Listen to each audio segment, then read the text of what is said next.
प्यारे बच्चों नमस्कार, कैसे हो आप सभी। मैं आशा करता हूं कि आप लोग बहुत ही अच्छे होंगे, स्वस्थ होंगे और आप सभी की पढ़ाई भी बहुत ही अच्छी चल रही होगी। तो बच्चों आज का ये क्लास आप सभी के लिए बहुत ही ज्यादा इम्पोर्टेंट है, क्योंकि आज के क्लास में हम लेके आए हैं आपके लिए क्लास 12th बायोलॉजी का top 70 most important objective question. और साथियों ये सारे के सारे प्रश्न आपके बोर्ड एग्जाम के लिए बहुत ज्यादा इम्पोर्टेंट है। तो आज के क्लास को बिल्कुल ध्यान से देखिएगा और इस क्लास में दिए जाने वाले बायोलॉजी के 70 ऑब्जेक्टिव को आप लोग अच्छे से याद भी करते चलिएगा। ओके जी, चलिए फिर क्लास को स्टार्ट करते हैं। आप लोग भी हमारे साथ चैट सेक्शन में आंसर को जरूर लगाते चलिएगा। बच्चों आंसर लगाने से ये सारा प्रश्न याद तो हो जाएगा और साथ में आपको ये भी पता चलेगा कि इस 70 ऑब्जेक्टिव में आपको पहले से कितना याद था। ओके जी, चलिए फिर क्लास को स्टार्ट करते हैं और पहला नंबर सवाल आपके सामने है। बताओ बच्चों प्रोटोप्लास्ट कल्चर में किसे फ्यूजोजेन के रूप में इस्तेमाल किया जाता है। बहुत ज्यादा इंपॉर्टेंट क्वेश्चन है बच्चों, लगा दो। प्रोटोप्लास्ट कल्चर में किसे फ्यूजोजेन के रूप में इस्तेमाल किया जाता है, तो वो हमारा हो जाता है पीईजी यानी कि पॉलीएथिलीन ग्लाइकोल। बच्चों सही आंसर ऑप्शन नंबर सी बिल्कुल करेक्ट हो जाएगा। ओके चलो आगे बढ़ते हैं, दूसरा नंबर सवाल का जवाब लगाओ। दूसरा नंबर सवाल है गन्ना अनुसंधान संस्थान कहां अवस्थित है। जल्दी से बता दो, गन्ना अनुसंधान संस्थान कहां पर अवस्थित है बच्चों। मुंबई में, कोयंबटूर में, गुवाहाटी में या फिर पटना में। कहां पर है बच्चों, ये कोयंबटूर में है। राइट आंसर भी हो जाएगा। लगाते चलो हमारे साथ आंसर को। और जितने भी बच्चे इस क्लास को देख रहे हो सभी बच्चे एक बार क्लास को लाइक कर लीजिएगा। हमारे साथ पहली बार जुड़ रहे हो तो सब्सक्राइब भी कर लीजिएगा। बच्चों डेली क्लास का टाइम है शाम के 6 बजे और शाम के 8 बजे 2 क्लास। ओके चलो तीसरा नंबर सवाल का जवाब जल्दी से लगा दो। ये रहा प्रश्न आपके सामने, हिसरडेल किसकी किस्म है। हिसरडेल बच्चों बताना है ये किसकी किस्म है, जल्दी से बता दो। तो सर ये किस्म है भेड़ की। किसकी किस्म है बच्चों, भेड़ की है। Correct answer option number C बिल्कुल सही हो जाएगा। ओके चलो फोर्थ नंबर सवाल का जवाब जल्दी से बता दो। एक ही नस्ल के पशुओं के बीच प्रजनन को क्या कहते हैं। एक ही नस्ल के बीच ये पशुओं के प्रजनन के बीच क्या कहते हैं बच्चों, जल्दी से बता दो। एक ही नस्ल के पशुओं के बीच प्रजनन को हम लोग क्या कहते हैं सर, अंतः प्रजनन कहते हैं। 4 नंबर सवाल का जवाब ऑप्शन नंबर ए बिल्कुल करेक्ट हो जाएगा। चलो पांचवा नंबर सवाल का जवाब बच्चा पार्टी, ये रहा प्रश्न आपके सामने। इनमें कौन गाय की प्रजाति नहीं है। अब नहीं है पूछा गया है। देखो बच्चों जर्सी गाय की प्रजाति है, किरण स्विस जात की ये गाय की प्रजाति है, उसके बाद करण फ्राइस ये भी गाय की प्रजाति है। लेकिन सुरती कहां से आ गया बच्चों, सुरती तो किसकी, भैंस की प्रजाति है। सुरती सर किसकी प्रजाति है, तो भैंस की प्रजाति है। ये नहीं होगा, हमारा correct answer option number D बिल्कुल करेक्ट हो जाएगा। चलो 6 नंबर सवाल का जवाब जल्दी से बता दो। कृत्रिम तरीके से उन्नत नस्ल के वीर्य एकत्रित करना क्या कहलाता है, जल्दी से बताओ आप लोग। 6 नंबर सवाल का जवाब क्या होगा।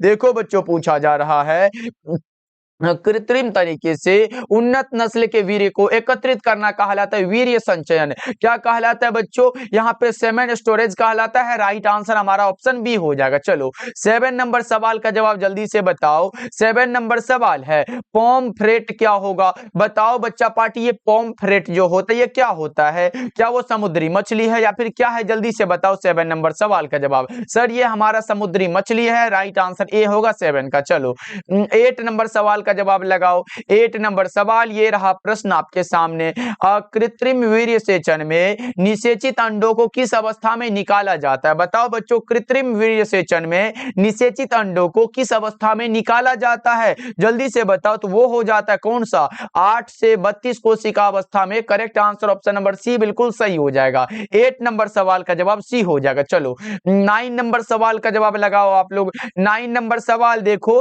पौधे की प्रत्येक कोशिका के अंदर एक नए पौधे को जन्म देने की क्षमता होती है, इसे क्या कहते हैं बच्चों बता दो। पौधे की प्रत्येक कोशिका के अंदर एक नए पौधे को जन्म देने की क्षमता होती है, इसे हम लोग क्या कहते हैं, सेल्यूलर टोटिपोटेंसी कहते हैं। क्या कहते हैं sir, cellular totipotency. Correct answer C होगा 9 का। चलो बच्चा पार्टी पूरे 70 ऑब्जेक्टिव को इस क्लास में कवर करेंगे। देखो ये रहा प्रश्न आपके सामने। सेक्रम बारबेरी को मूलतः उगाया जाता था। सेक्रम बारबेरी को कहां पर बच्चों उगाया जाता था, जल्दी से बताओ। 10 नंबर सवाल का जवाब सर ये उत्तरी भारत में उगाया जाता था। राइट आंसर बी होगा 10 का। बच्चा पार्टी क्लास को लाइक करते चलिएगा। अगर लाइक कर दे तो बच्चों पार्टी एकदम क्लास में पढ़ाने में बहुत मजा आ जाता है, इसलिए सभी बच्चे क्लास को लाइक कर लीजिएगा। हमारे साथ पहली बार जुड़ रहे तो सब्सक्राइब तो करना ही है। देखो अंगुलिकाएं किस जीव से संबंधित है बच्चों? अंगुलिकाएं जो संबंधित होता है ये मछली से संबंधित है। किससे संबंधित बच्चा पार्टी? मछली से। 11 का सी हो जाएगा। लगाते चलो प्रश्नों का आंसर को।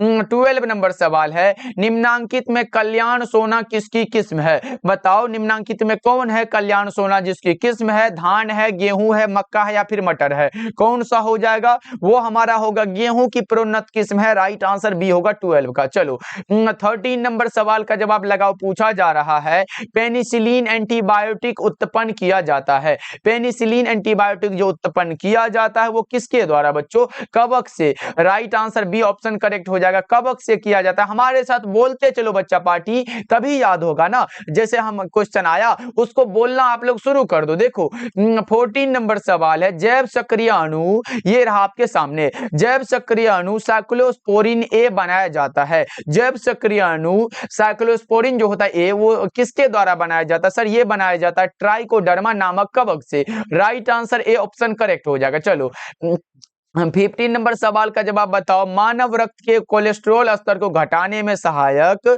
एस्टेनिन तैयार होता है किससे? मानव रक्त के कोलेस्ट्रॉल तैयार ये स्तर को घटाने में जो सहायक होता है एस्टेनिन, वो किससे तैयार किया जाता है? बताओ। ये तैयार किया जाता है यीस्ट से। राइट आंसर डी हो जाएगा। चलो 16 नंबर सवाल का जवाब बताओ। 16 नंबर सवाल है, निम्नलिखित में कौन जैव उर्वरक है? जैव उर्वरक का नाम बताओ कौन सा होगा? सर ये हमारा साइनोबैक्टीरियम होता है, माइकोराइजा होता है, सहजीवी जीवाणु होता है। यानी कि हमारा correct answer all of these हो जाएगा। क्या होगा? इनमें से सभी। चलो 17 नंबर सवाल का जवाब लगाओ आप लोग। 17 नंबर सवाल है, पनीर में विशेष प्रकार की सुगंधी किससे आती है? पनीर में विशेष प्रकार की सुगंधी जो आती है वो किसके द्वारा बच्चों? जीवाणुओं से। किसके द्वारा सर? जीवाणु से। राइट आंसर सी होगा 17 का। चलो 18 नंबर सवाल का जवाब बताओ। विभिन्न अल्कोहलिक पेय निर्माण किस क्रिया से होता है? विभिन्न अल्कोहलिक पेय का निर्माण जो होता है बच्चों वो किस क्रिया के द्वारा होता है? क्या आपको पता है? सर ये किण्वन से होता है। किसके द्वारा? किण्वन से। करेक्ट आंसर सी हो जाएगा। चलो 19 नंबर सवाल का जवाब बताओ आप लोग। सिरका उद्योग में किस सूक्ष्म जीव का उपयोग होता है? सिरका के उद्योग में बच्चों किस सूक्ष्म जीव का उपयोग होता है? तो कौन सा? एसिटोबैक्टर का करेक्ट आंसर भी हो जाएगा। अच्छा बच्चों ये बताओ सिरका में कौन सा अम्ल पाया जाता है? सर सिरका में जो होता है वो हमारा होता है एसिटिक एसिड। कौन सा होता है? याद रखना एसिटिक एसिड पाया जाता है। ओके चलो 20 नंबर सवाल का जवाब लगाओ आप लोग। क्या होगा? कौन सा एंजाइम उच्च तापक्रम पर भी सक्रिय होता है? वो हमारा टैक पॉलीमरेज होता है। कौन सा बच्चों? Taq polymerase is the correct answer. चलो 21 नंबर सवाल देखो। प्राइमर्स का उपयोग किया जाता है। प्राइमर्स का उपयोग किसमें किया जाता है बच्चों? जल्दी से लगाओ ना चैट सेक्शन में आंसर। प्राइमर्स का उपयोग होता है पीसीआर में। किसमें? कौन सा? पॉलीमरेज चेन रिएक्शन में। करेक्ट आंसर ए हो जाएगा। चलो 22 नंबर सवाल का जवाब लगाओ आप लोग। एगारोज निम्नांकित में किससे निकाला जाता है? एगारोज बच्चों किससे प्राप्त किया जाता है? समुद्री घास से होता है। किससे प्राप्त होगा बच्चों? समुद्री घास से। 22 नंबर सवाल का जवाब ए हो जाएगा। चलो 23 नंबर सवाल का जवाब बताओ आप लोग। ये रहा प्रश्न, जैव प्रौद्योगिकी के उद्देश्यों की पूर्ति में किसका योगदान है? जैव प्रौद्योगिकी के उद्देश्यों की पूर्ति में जिसका योगदान है उसका नाम बताओ बच्चों। वो हमारा अनुवांशिक अभियांत्रिकी होता है, सूक्ष्म जीव विज्ञान, आणविक जीव विज्ञान। ये सारा का सारा करेक्ट आंसर डी हो जाएगा। चलो बच्चा पार्टी आंसर को जरूर लगाते चलिएगा क्योंकि बहुत ज्यादा इंपॉर्टेंट है।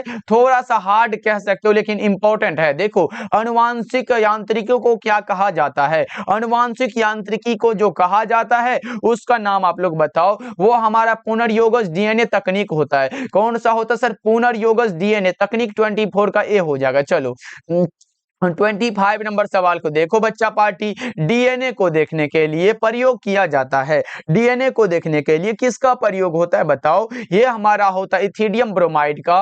राइट आंसर ए होगा 25 का। चलो आगे बढ़ते हैं, अगला नंबर सवाल देखो 26 नंबर सवाल है, गोल्डन राइस में किस विटामिन को स्थानांतरित किया गया है? बच्चों बताओ गोल्डन राइस में कौन सा विटामिन पाया जाता है? तो सबको पता होगा सर विटामिन ए होता है। कौन सा बच्चों? विटामिन ए, जिसका कि केमिकल नाम क्या होता है याद है किसी को? तो लगा दो।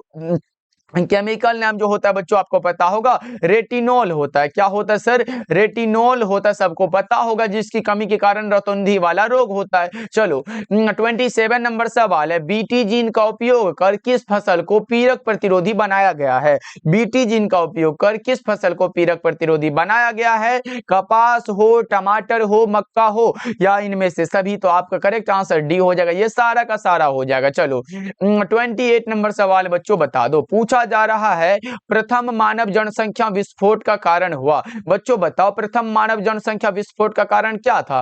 कृषि। बच्चों राइट आंसर ए होगा 28 का। लगाते चलो आंसर को, क्लास को एक बार लाइक करते चलो सभी बच्चे। देखो 29 नंबर सवाल है, जनसंख्या का अध्ययन क्या कहलाता है? ये तो आसान सा सवाल है, जल्दी से बताओ बच्चों। The study of population is called, कौन सा होगा? हमारा डेमोग्राफी करेक्ट हो जाएगा। 29 नंबर सवाल का जवाब डी वाला ऑप्शन एकदम करेक्ट हो जाएगा बच्चों। चलो 30 नंबर सवाल का जवाब लगा दो आप लोग, संतानोत्पत्ति नियंत्रण के क्या उपाय है? संतानोत्पत्ति नियंत्रण के कौन सा? हार्मोनल विधियां, प्राकृतिक विधियां, यांत्रिक विधियां, रासायनिक विधियां, ये सब होता है ना बच्चों। राइट आंसर एकदम डी हो जाएगा। 30 नंबर सवाल का जवाब बिल्कुल ही सही आंसर है। चलो आगे बढ़ते हैं बच्चों, 31 नंबर सवाल देखो, पूछा जा रहा है, आपके सामने प्रश्न है, लगाना है। देखो निम्नलिखित में कौन सी आंतरिक तकनीक ग्रीवा के ऊपर गर्भधारण के लिए लगाया जाता है? बताओ बच्चों निम्नलिखित में कौन सी आंतरिक तकनीक है जो ग्रीवा के ऊपर गर्भधारण के लिए लगाया जाता है? 31 का सही आंसर बताओ। वो डायफ्राम होता है। 31 का ए वाला ऑप्शन सही है। चलो 32 नंबर सवाल देखो बच्चों, लगाते चलो, आज आंसर लगाने का भी तो समय दे रहे हैं ना बच्चों। देखो गर्भ निरोधक गोली में मौजूद प्रोजेस्टेरोन से क्या तात्पर्य होता है? गर्भ निरोधक गोली में मौजूद प्रोजेस्टेरोन से क्या तात्पर्य होता है बच्चों? बता दो। ये क्या करता है? अंडोत्सर्ग को रोकता है। अंडोत्सर्ग को रोकना बच्चों, करेक्ट आंसर क्या होगा? 32 का ए हो जाएगा। चलो आगे बढ़ते हैं, 33 नंबर सवाल, बच्चा पार्टी लास्ट में पूछेंगे कितना सही कर पाते हो। देखो गोनोरिया क्या होता है? बैक्टीरियल रोग है, यौन रोग होता है। एसटीडी यानी कि सेक्सुअल ट्रांसमिटेड डिजीज होता है। इनमें से सभी हमारा करेक्ट हो जाएगा। 33 नंबर सवाल का जवाब डी हो जाएगा बच्चों। चलो 34 नंबर सवाल का जवाब आप लोग लगाओ, शरीर के किस हिस्से में शुक्राणुनाशक द्वारा शुक्राणु को नष्ट किया जाता है? शरीर के किस हिस्से में शुक्राणुनाशक द्वारा शुक्राणु को क्या किया जाता है बच्चों? नष्ट किया जाता है। वो होता है हमारा, कौन सा होगा? योनि और ग्रीवा दोनों हो जाता है बच्चों, यानी कि राइट आंसर हमारा क्या होगा? डी ऑप्शन करेक्ट हो जाएगा। चलो आगे बढ़ते हैं, 35 नंबर सवाल देखो, निम्नलिखित में कौन यौन संक्रमित रोग है? इसका आंसर तो आप जल्दी से लगा दो, चाहे आपके सामने आए सिफिलिस। क्या आएगा बच्चा पार्टी? याद रखना क्या आ सकता है सर? हमारे सामने सिफिलिस हो या फिर हो हमारा गोनोरिया भी हो सकता है ना बच्चों। अब बता दो, चाहे वो एड्स हो, एड्स भी हो सकता है बच्चों, या फिर आपके सामने हेपेटाइटिस बी हो। यह सारा का सारा क्या है? यौन संचारित रोग है, यानी कि यौन संबंधों के माध्यम से एक व्यक्ति से दूसरे व्यक्ति में फैलते हैं। यही वाला हो जाएगा, राइट आंसर डी हो जाएगा। चलो 36 नंबर सवाल देखो, जनसंख्या अधिक होने से क्या होगा बच्चों? ये तो सबको पता है सर, प्रति व्यक्ति आय कम हो जाएगा। यही वाला करेक्ट हो जाएगा। प्रति व्यक्ति आय बढ़ कैसे जाएगी? मैं नहीं नहीं नहीं, जनसाधारण का स्वास्थ्य खराब हो जाएगा भाई, अच्छा नहीं होगा। चलो आगे बढ़ते हैं, अगला नंबर सवाल देखो, 37 नंबर सवाल है, परिवार नियोजन के लिए शुक्रवाहिनी को काटकर बांधने की विधि को क्या कहते हैं? परिवार नियोजन के लिए शुक्रवाहिनी को काटकर बांधने की विधि को हम लोग क्या कहेंगे सर? उसे कह देते वासेक्टोमी कहते हैं। क्या कहते हैं? वासेक्टोमी। करेक्ट आंसर सी हो जाएगा। चलो 38 नंबर सवाल है, निम्न में से कौन विषाणु जनित रोग है बच्चों? लगा दो, which of the following is viral नहीं होगा भाई, वायरस वाला होगा। जल्दी से बता दो, डिजीज होगा, वायरल डिजीज भी कह सकते हो। बताओ कौन सा होगा? फ्लू होगा, पोलियो होगा, एड्स होगा। 38 नंबर सवाल का जवाब बताओ, ये सारा का सारा हो जाएगा। चलो आगे बढ़ते हैं, 39 नंबर सवाल देखो, ये रहा, जनसंख्या अधिक होने से क्या होगा बच्चों? देखो आय में कमी तो बिल्कुल हो जाएगा, जमीन के भी कमी पड़ जाएगी और खनिज पदार्थ के भी कमी, यानी कि इनमें से सभी हो जाएगा। ओके बच्चों, 39 का डी ऑप्शन करेक्ट हो जाएगा। लगा रहे हो कि नहीं बच्चा पार्टी? आंसर लगाना बहुत जरूरी होता है। अगर चाहते हो कि याद होता चले तो आंसर लगाओगे, तभी ना वो क्वेश्चन पर नजर पड़ेगा और आपके दिमाग में ये फिट होते चलेगा। तो बच्चों आंसर को जरूर लगाते चलिएगा, चाहे वो कमेंट सेक्शन हो या फिर चैट सेक्शन हो, किसी में आंसर तो लगाना पड़ेगा बच्चों। चलो 40 नंबर सवाल देखो, निम्नलिखित में कौन सा रोग अनुवांशिक होता है? अब अनुवांशिक रोग का नाम बताओ, कौन सा होगा इसका करेक्ट आंसर? तो अनुवांशिक रोग का नाम हीमोफीलिया हो जाएगा, राइट आंसर बी हो जाएगा। चलो आगे बढ़ते हैं। 41 नंबर सवाल देखो, हीमोफीलिया किस प्रकार का रोग होता है? जस्ट हमने बताया बच्चों, कौन सा होगा? हीमोफीलिया किस प्रकार का रोग होता है? ये रक्तस्राव संबंधित रोग होता है, राइट आंसर बी हो जाएगा। चलो 42 नंबर सवाल का जवाब लगाओ, तंतु रोग कौन सा अनुवांशिक रोग है? अब बताओ ये तंतु रोग जो है कौन सा रोग होता है? जल्दी से बताओ। 42 नंबर सवाल का जवाब सिकल सेल एनीमिया वाला, राइट आंसर ए हो जाएगा। ओके चलो अगला नंबर सवाल देखो, 43 नंबर सवाल है, सिकल सेल एनीमिया किससे संबंधित है? सिकल सेल एनीमिया बच्चों किससे संबंधित है? तो जस्ट हमने बताया रक्तस्राव संबंधी रोग है, तो किससे? रक्त से संबंधित होगा ना बच्चों। 43 नंबर सवाल का जवाब ए हो जाएगा। चलो 44 नंबर सवाल देखो, किस प्रकार के रोग में दोषपूर्ण जीन के कारण बीमारी होती है? बच्चों लगाओ, किस प्रकार के रोग में दोषपूर्ण जीन के कारण क्या होती है? बीमारी होती है। बताओ 44 का जवाब, वो हमारा अनुवांशिक रोग होता है, राइट आंसर ए हो जाएगा। चलो 45 नंबर सवाल का जवाब बताओ, मोनोसोमी के कारण कौन सा रोग उत्पन्न होता है? बच्चों अगर ट्राइसोमी वाला होता तो वो अलग हो जाता, लेकिन यहाँ पे मोनोसोमी है, जिसका कि कौन सा होगा? डाउन सिंड्रोम, राइट आंसर ए हो जाएगा बच्चों, याद रखना आप सब। चलो आगे बढ़ते हैं। अगला नंबर सवाल देखो, 46 नंबर सवाल है, डाउन सिंड्रोम में किस गुणसूत्र की अतिरिक्त कॉपी होती है? बताओ जल्दी से, डाउन सिंड्रोम में किस गुणसूत्र की अतिरिक्त कॉपी होती है? 46 नंबर सवाल आपके सामने है, 21वां गुणसूत्र होता है, राइट आंसर ए हो जाएगा। चलो आगे बढ़ते हैं। अगला नंबर सवाल 47 नंबर सवाल है, टर्नर सिंड्रोम में महिलाओं के पास गुणसूत्र की संख्या कितनी होती है? टर्नर सिंड्रोम है बच्चों 45 होगा। अगर बच्चों आपके सामने कौन सा है सर, डाउन सिंड्रोम का बात हो तो क्या लगाएंगे? अगर बच्चों डाउन सिंड्रोम हो तो उसमें कौन सा गुणसूत्र होता है? 47 होता है, ये याद रखना आप सब। चलो आगे बढ़ते हैं। 48 नंबर सवाल देखो, किस रोग के कारण शरीर में अतिरिक्त गुणसूत्र की वजह से मानसिक मंदता होती है? किस रोग के कारण बच्चों शरीर में अतिरिक्त गुणसूत्र की वजह से मानसिक मंदता होती है? कौन सा होगा? Down syndrome, right answer B option correct हो जाएगा। चलो 49 नंबर सवाल का जवाब बताओ, निम्नलिखित में कौन सा रोग एक्स गुणसूत्र से जुड़ा हुआ है? बताओ बच्चा पार्टी, कौन सा? हीमोफीलिया होगा, सिकल सेल एनीमिया होगा, डाउन सिंड्रोम होगा या फिर एड्स होगा? 49 नंबर सवाल का जवाब बताओ, कौन सा हो जाएगा? Sir haemophilia is the correct answer. अगला नंबर सवाल देखो, 50 नंबर सवाल पूछा जा रहा है, हीमोग्लोबिन का मुख्य कार्य क्या है? हीमोग्लोबिन का मुख्य कार्य जल्दी से बताओ, कौन सा होगा इसका राइट आंसर? हीमोग्लोबिन का मुख्य कार्य होता है ऑक्सीजन का परिवहन करना। क्या करना बच्चों?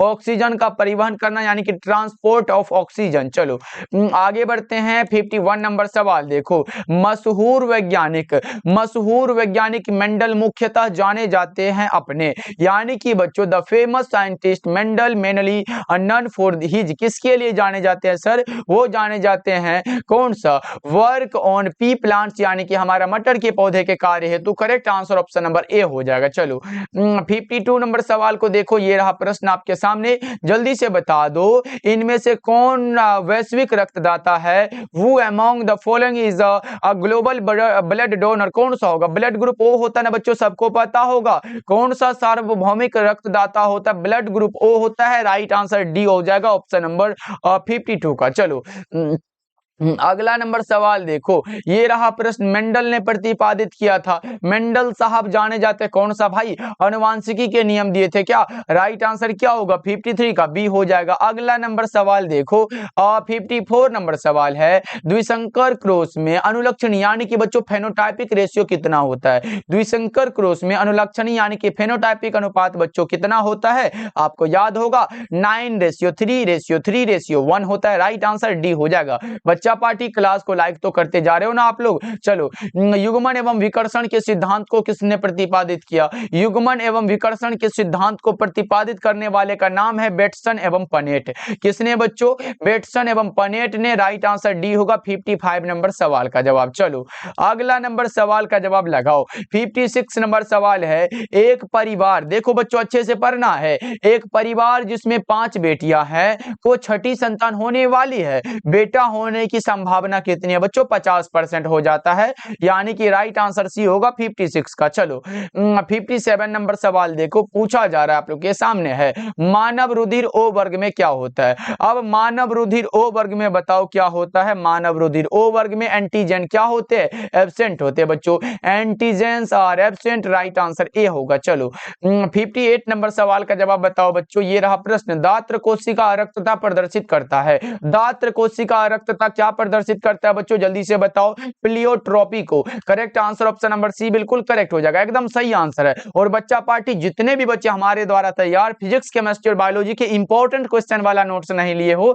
बच्चा पार्टी मात्र उसे 10 दिन पढ़ना है। एक विषय में हम आपको देंगे 50 से 60 सब्जेक्टिव क्वेश्चन और 200 ऑब्जेक्टिव क्वेश्चन। इतना तो आराम से पढ़ लोगे बच्चा पार्टी, अगर अच्छे से पढ़ लेते हो तो ये एक विषय में 80 नंबर की गारंटी हम लेते हैं बच्चों। बस आप पढ़ने की गारंटी ले लो, अभी से भी भाई दिन रात एक करके पढ़ लेते हो तो आपका बहुत अच्छे नंबर आ जाएगा। फिजिक्स, केमिस्ट्री, बायोलॉजी तीनों में 80-80 नंबर की गारंटी हम लेते हैं बच्चों, बस आपको पढ़ने की जरूरत है। जितने बच्चे नहीं लिए हो मात्र 199 का चार्ज लगता है, कॉल करिएगा 70 82 16 85 नंबर पे और सारे बच्चे ले लीजिएगा। बच्चों इसे शुरू से लेकर अंत तक जरूर पढ़ना क्योंकि यहीं से सारा प्रश्न आ जाएगा। चलो आगे बढ़ते हैं। 59 नंबर सवाल देखो, मेंडल ने कितने लक्षणों का अध्ययन किया है? चाहे आप हिंदी मीडियम के हो या फिर इंग्लिश मीडियम के हो, दोनों मीडियम वाले बच्चे ये ले सकते हो। देखो मेंडल ने कितने लक्षणों का अध्ययन किया था? मेंडल साहब 7 लक्षण का अध्ययन किए थे।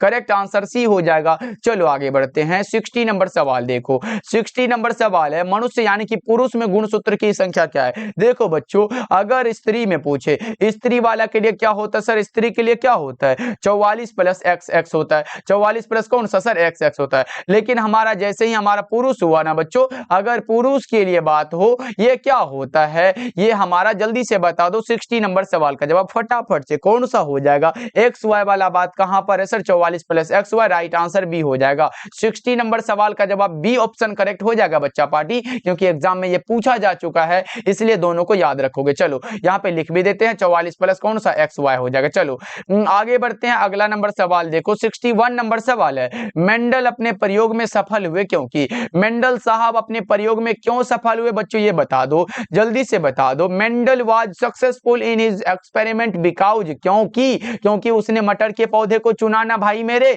61 नंबर सवाल का जवाब ए हो जाएगा। क्या होगा सर? ऑप्शन ए बिल्कुल करेक्ट हो जाएगा। ओके चलो अगला नंबर सवाल देखो, 62 नंबर सवाल, विभिन्नताओं का स्रोत क्या होता है? म्यूटेशन होता है। विभिन्नताओं का स्रोत क्या है बच्चों? म्यूटेशन होता है। राइट आंसर डी हो जाएगा। चलो अगला नंबर सवाल 63 नंबर सवाल पूछा जा रहा है, मेंडल के प्रयोग में विपरीत लक्षणों की जोड़ी को क्या कहते हैं? मेंडल के प्रयोग में विपरीत लक्षणों की जोड़ी को हम लोग क्या कहेंगे सर? एलील कहते हैं। कौन सा? एलील हो जाएगा। राइट आंसर डी हो जाएगा। 63 नंबर सवाल का जवाब कौन सा? डी वाला ऑप्शन करेक्ट है ना बच्चा पार्टी। चलो 64 नंबर सवाल देखो, पूछा जा रहा है, मेंडल के नियम का एक अपवाद है, लिंकेज होता है। मेंडल के नियम का एक अपवाद है जिसका नाम लिंकेज है। 64 का सी हो जाएगा। चलो 65 नंबर सवाल का जवाब बताओ आप लोग, अनुवांशिक पदार्थ का उत्परिवर्तन से प्रभावित होने वाला छोटे से छोटा खंड कौन सा होगा? 65 का जल्दी से बताओ। ओके चलो बताओ जल्दी से क्या होगा? अनुवांशिक पदार्थ का उत्परिवर्तन से प्रभावित होने वाला छोटे से छोटा खंड कौन सा होगा?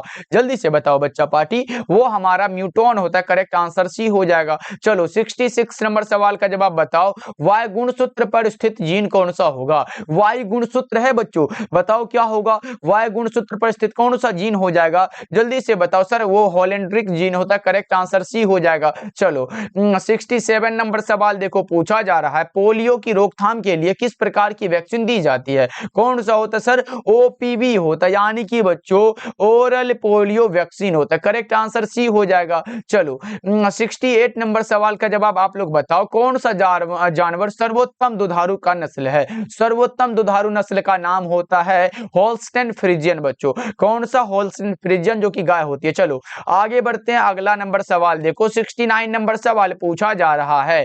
F1 पीढ़ी के संकर पौधे को जब समयुग्मजी और प्रभावी जनक से क्रॉस कराया जाता है तो इसे क्या कहते हैं? इसे हम लोग टेस्ट क्रॉस कहते हैं। क्या कहते हैं सर? क्या कहते हैं? जल्दी से बताओ सर। टेस्ट क्रॉस कहते हैं। राइट आंसर बी हो जाएगा। चलो 70 नंबर सवाल और आज के क्लास का लास्ट सवाल है, जीन विनिमय किस अवस्था में होता है? जीन विनिमय किस अवस्था में होगा बच्चों? जाइगोटीन, पैकेटीन या फिर डिप्लोटीन या फिर लेप्टोटीन? कौन सा? पैकेटीन की अवस्था में। करेक्ट आंसर बी हो जाएगा, याद रखना बच्चों। ओके, चलो इस 70 ऑब्जेक्टिव में आप सही कितना कर पाए ये कमेंट करके बताओ, और बच्चों क्लास कैसा लगा ये भी कमेंट करके बताना। मिलते हैं फिर अगले क्लास में। डेली क्लास का टाइम कौन सा है? शाम के 6 बजे और शाम के 8 बजे। इसलिए बच्चा पार्टी सारे बच्चे सब्सक्राइब जरूर करिएगा। ओके, ऑल नोटिफिकेशन पे सेट कर लीजिएगा, जिससे कि जब भी क्लास होगी तो नोटिफिकेशन आपके फोन तक चला जाएगा। मिलते हैं फिर अगले क्लास में। आप लोग अपना ध्यान रखिएगा, और हाँ, नोट्स लेने के लिए आपको ये 199 वाला कॉल कर लीजिएगा। मिलते हैं फिर अगली क्लास में।